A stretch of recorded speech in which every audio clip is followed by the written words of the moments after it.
Ay, ma'am. Hindi. Po, ma'am.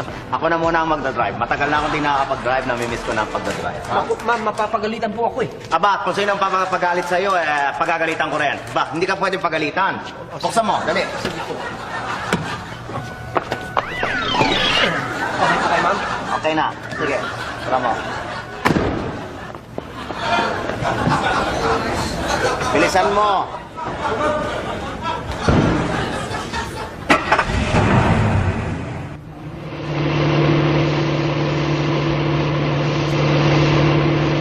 Sarap talaga magmaneho, oh.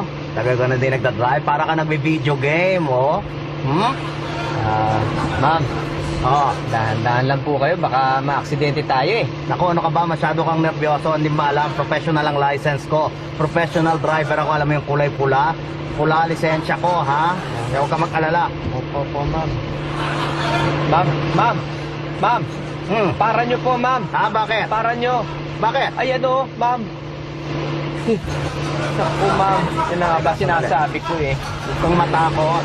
Alam mo, pag nakita tayo niyan, pag nakita ang pagbumuka ko, hindi tayo hulihin yan.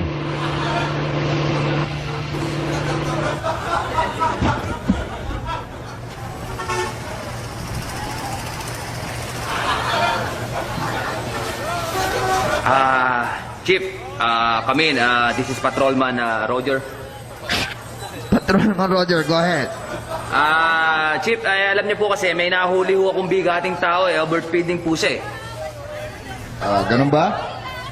Sigurado ka bang bigati niyan? Huli mo na rin. Boss, sigurado po ba kayo nahuli ko to dahil sobrang bigating po tong tao na to? Diba, kahit na congressman pa yan, hulihin mo, huwag ka matakot.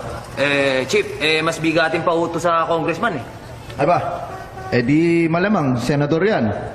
Walang problema, hulihin mo pa rin. Alam mo, iho, pinapatupad lang natin ang batas. Batas ay batas, kaya wala kang dapat katakot.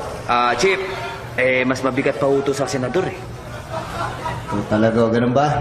Sige, teka, sino ba yung nahuli mo? Chief, hindi ho kakilala Kilala. Paano mo naman nalaman na bigatin yung hinuhuli mo? Ang driver po niya, si Madam President.